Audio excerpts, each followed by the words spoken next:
अजून श्रीमंत बघितलं असं तुम्ही तुमच्या गरीबाचं लेकरू 50,000 लाख रुपये लोन उचललं तर त्याचा 2,000 रुपयाचा हप्ता भरायला त्या बिचाराकडे पैसे नसते. म्हणजे पक्षाचे पक्ष फोडायचे, आमदाराचे आमदार फोडायचे आणि पक्षच आमचा आहे.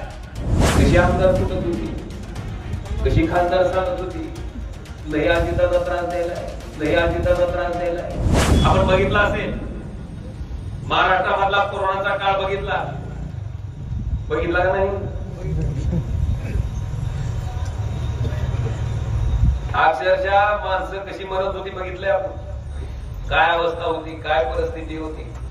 तशा संकटाच्या काळात आदरणीय पक्षप्रमुख उद्धवजी ठाकरे साहेबांनी हा महाराष्ट्राला सांभाळला, कोरोनाच्या तावडीतनं बाहेर काढलं.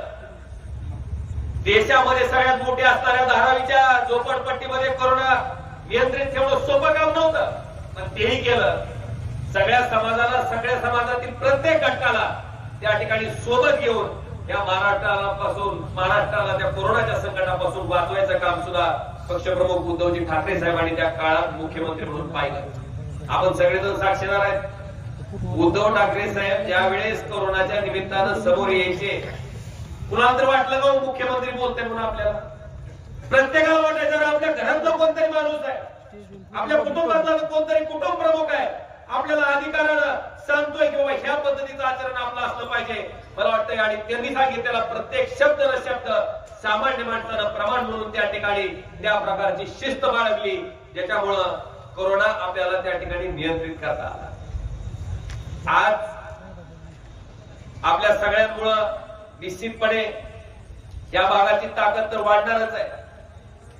आपण मागच्या 2.5 वर्षातलं सुद्धा राजकारण बघितलं असेल. मी सुद्धा राजकारण झाल्यावर मी काकाला अण्णाला सारखं म्हणत होतो. तुम्ही बघा सिनेमा बघितला का तुम्ही कधी, हिंदी मराठी? त्याच्यात तुम्ही बघा पुढाऱ्याचा रोल आला की हिंदी सिनेमात अमरीश पुरी ठरलेलाच आहे आमच्या वाटत, आणि मराठी असला तर बिळूपुरी चलो तिला. मला हमेशा वाटायचं अरे असं का गाडी सारखं विलनचा रोल का ती म्हणजे पुढारी बनलं की विलनच काय असायचं, ठरलेलाच असायचं अमरीश पुरी निळूपुरी. मला सारखा प्रश्न पडायचा, अरे चांगलं प्रत्येक क्षेत्र आहे, प्रत्येक क्षेत्रामध्ये चांगले काम करणारी माणसं आहेत, वाईट काम करणारी काही 1-2% असतील, पण ह्याचा अर्थ ती क्षेत्रच वाईट आहे असं नाहीये. पण कायम मला ही प्रश्न पडायचा. त्या प्रश्नाचं उत्तर खऱ्या अर्थानं मला कधी मिळालं तर मागच्या 2.5 वर्षाचं राजकारण बघितलं. कशी आमदार फुटत होती, कशी खासदार सांगत होती लय अजिताचा त्रास द्यायला आहे, आणि आता जर ह्या पक्षात राहायला लागला तर आमचं काय निवडून यायचं खरं नाही, या अजिताचा आम्हाला निवडून येऊ दे. पुन्हा तुम्हाला सगळं तीच अजिताला त्याच्यासोबत गेला की ती चलते. काय कारण देत होती, हिंदुत्व धोक्यात आहे, हिंदुत्व वाचवायचंय म्हणून, बाळासाहेबांचे विचार वाचवायचे म्हणून एक ना अनेक प्रकारचे शब्द आपण ऐकले असतील.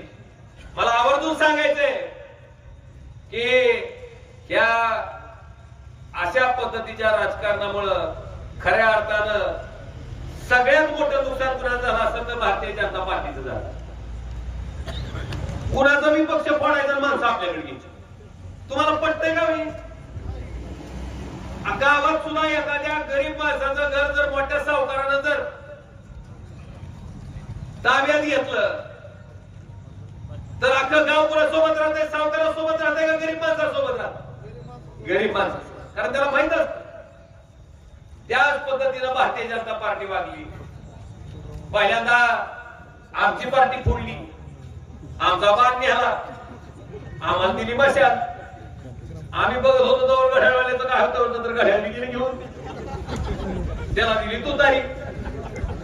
हे चढवली म्हणली कसं आहे ती बघितलंय तुम्ही. आम्ही म्हणजे पक्षाचे पक्ष फोडायचे, आमदाराचे आमदार फोडायचे, आणि पक्षच आमचा आहे. बघितला का नाही प्रकार? मला वाटतं ह्या पद्धतीचं जे राजकारण महाराष्ट्रात झालं आणि त्याच्यातून मला बी लक्षात आलं एक आमदार तर पाट्या तिथं जाऊन काय काय टाइम सगळं बोलला, दुसऱ्या दिवशी तर तिकडं काय माणसं जात होती. आणि मी साक्षीदार आहे, ज्यावेळेस हा सगळा प्रकार चालला होता मी स्वतः साक्षीदार आहे. कैलासाला सुद्धा अमिषा होती. 50 नसाल 100 घ्या. हे बाबा काय ऐकायला असणार म्हणले राज्यमंत्री करू आपण तुम्हाला, तरी बी बाबा नाही म्हणले कॅबिनेट मंत्री. कैलास दादानी प्रामाणिकपणे सांगितलं साहेब मुख्यमंत्री केलं तरी मला यायचं नाही, मला हे इथं आपलं राहू द्या म्हणजे दुकान. देशात काय चाललंय लक्षात येतं का नाही? ईडीचे दार कोणावर पडते हो? मी लोकसभेत सुद्धा म्हणलं अरे एखाद्या तरी भाजपवाल्यावर टाका दिसतं ना, मला तरी सांगायला तरी आम्ही ह्याच्यावर टाकते बघा. एक सुद्धा नाही. ईडीची धाड विरोधात, आयटीची धाड, सीबीआयची धाड. खूर पिणाऱ्या बाईला सुद्धा कळालंय की ही ईडी सीबीआय कुणाच्या मागे लावते. नीचपणाचा कळस आमचे बालापूरचे आमदार देशमुख, त्यांची लेकरं कुठल्या शाळेत जातात आणि त्याच्यासाठी किती फीस राहते भरली जाते ह्याची चौकशी अँटी करप्शन माध्यमातून जर केली जात असेल तर ह्याच्यापेक्षा नीचपणाचं काय? या पद्धतीचं राजकारण तुम्ही बघितलंय. आज मला अभिमानानं सांगायचंय, मला मागच्या 5 वर्ष तर सारखं हिंडवलं जायचं. कुठं बाहेर गेलं काय झालं, आम्ही ते नियोगत्र असताना आलो निवडून, परपंच पुन्हा टाकलं मोडला आमचा लगेच घटस्फोट. आणि प्रपंच मोडल्यावर सारखं हिनू हिनू हिनू हिनू आवाज मोदीचा पडवा आमचं काय होतं का नाही.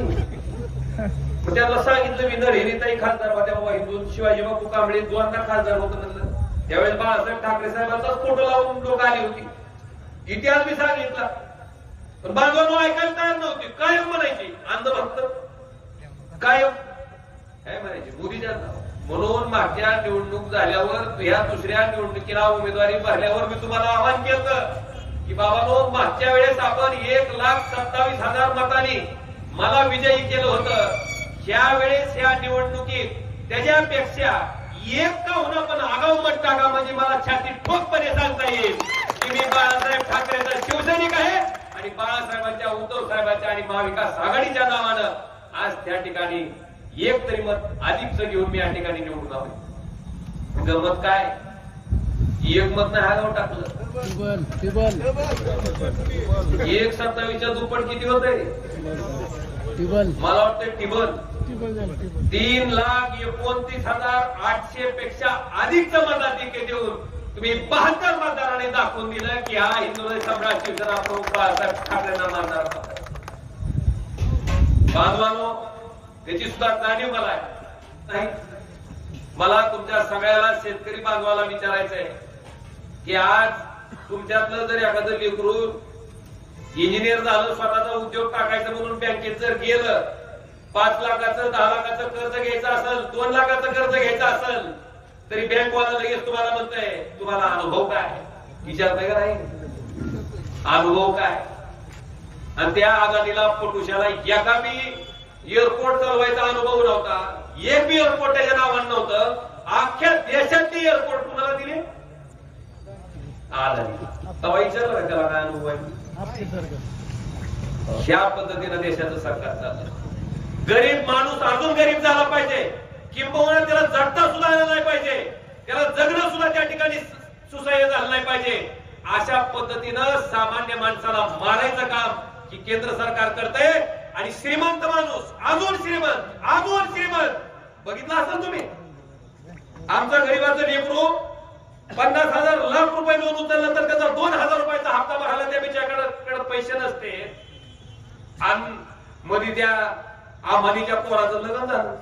एक दिवस गाणं म्हणायला त्या परदेशातली बाई आणि तिचं गाणं एक दिवस म्हणायचं फीस म्हण 62 कोटी. ऐकलं नाही तुम्ही? ह्या पद्धतीनं जर सगळं चाललं असेल तर सामान्य माणसानं डॉक्टर बाबासाहेब आंबेडकरांनी जे संविधान ही लोकशाही टिकावं म्हणून त्या ठिकाणी दिलं होतं या देशाला, ते संविधान वाचवायचं असेल तर सामान्य माणसानं निवडणूक हातात घेतल्याच्या नंतर त्याचा परिणाम कसा होतो हे अख्ख्या महाराष्ट्रानं पूर्ण देशाला दाखवून द्यायचं काम या लोकसभेच्या निवडणुकीत केलंय. त्याला तुम्ही आधी सगळेजण साक्षीदार.